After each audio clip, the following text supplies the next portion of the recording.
Dostlar, вленигimiz dayım болды. Осындай тесік-тесік, өте әдемі, жұп-жұмсақ. Ортасына бірдеңелер қосып, сөйтіп жеуіңізге болады, өздерің қалауыңыз бойынша. Өте дәмді, үй жағдайларында істеп көріңіз. Осындай түрі әдемі. Бүгін біз блинчик пісірейін деп жатырмыз. Бұған 3 жұмыртқамызды шағып аламыз да 4 қасық шекер саламыз. 4 қасық емес, 3 қасық.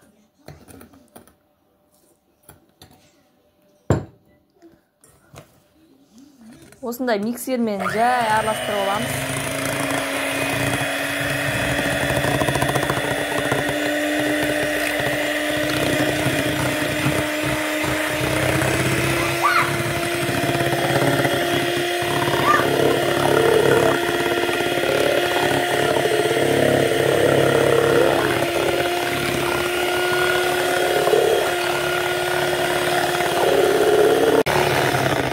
Aralastırıp болған соң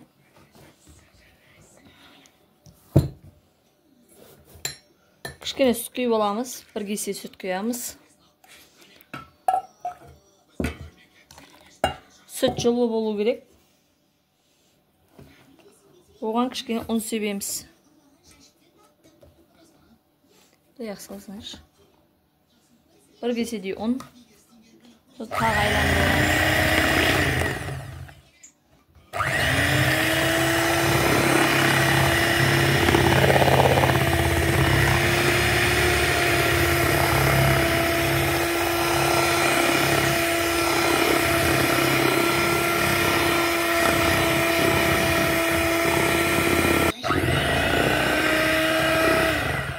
Dostlar, bu sәрі қоюлы болып қалды. Су құямыз, су жылы су болу керек.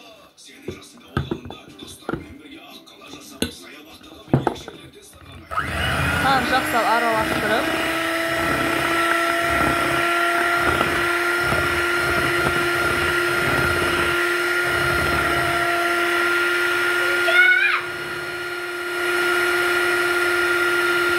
Dostlar, осында сұйық болып араласады. Енді бұл пісуге дайын, енді дайындаймыз.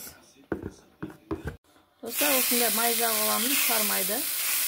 Енді табам асты жапсып қала береді. Соның үшін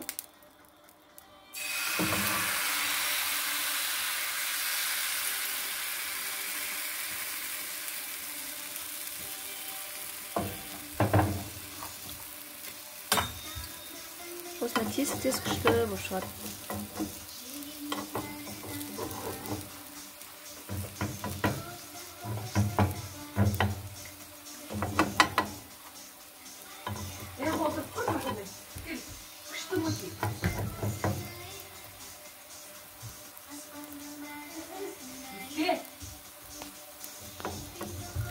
Мен табам қалың болғаннан кейін, менікі жай піседі. Бір жағы піспей, екінші жаққа никогда ауыстырушы болмаймыз.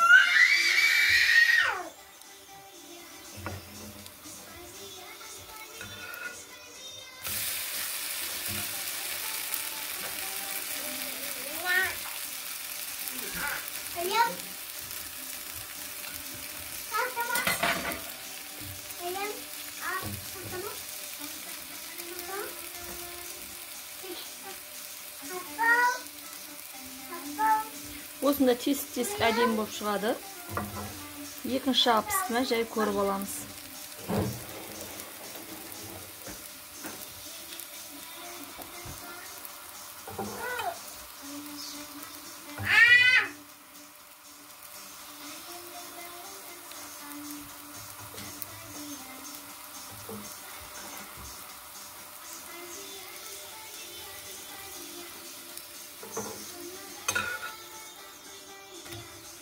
Көрдіңдер ме достар, енді ала береміз.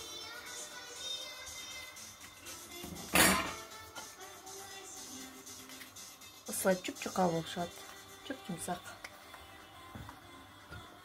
Достар, осында вареникке қаймағымызды осылай жағып алып, ортасына. Осылай бүйтіп